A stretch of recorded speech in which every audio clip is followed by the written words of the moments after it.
नमस्कार, आज आपण बनवणार आहोत वांग्याचे भरीत। वांग्याचे भरीत बनवण्यासाठी सर्वप्रथम वांगे धुवून स्वच्छ घ्यावे।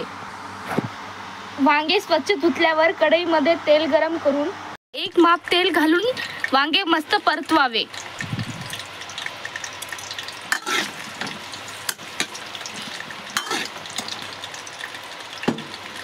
वांगे हे खरपूस होजेपर्यंत म्हणजे शिजेपर्यंत परतून घ्यावे।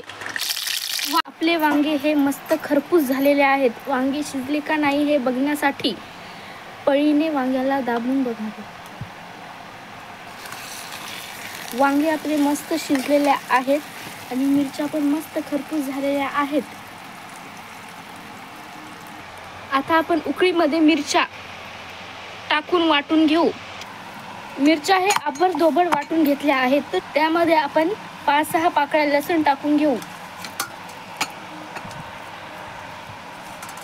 त्यामध्ये आपण थोडीशी कोथिंबीर आणि चवीपुरतं मीठ घालून घेऊ आणि लसूण आणि कोथिंबीर ही बारीक करून घेऊ। लसूण आणि कोथिंबीर बारीक झाल्यावर त्यामध्ये आपण वांगी घालू। मिरच्या आणि वांगे दोन्ही एकत्र करून मस्त वाटून घेऊ।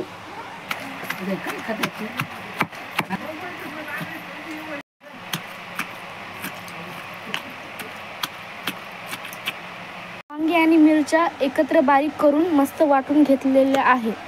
आता आपण फोडणीची तयारी करू। फोडणीसाठी मध्ये आपण कढीपत्ता घालून घेऊ। त्यानंतर चिरलेला कांदा घालून घेऊ।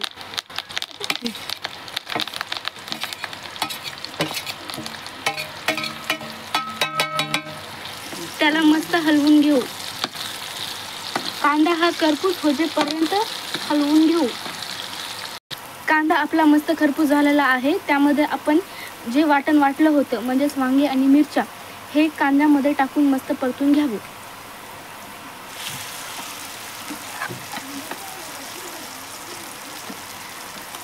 मिरच्या आणि वांगे हे जास्त बारीक न कुटता आबडधोबड कुटून घ्यावे। वांग्याचे भरीत आपले मस्त रेडी आहे। आपण याला भाकरी सोबत किंवा चपाती सोबत खाऊ शकता। धन्यवाद।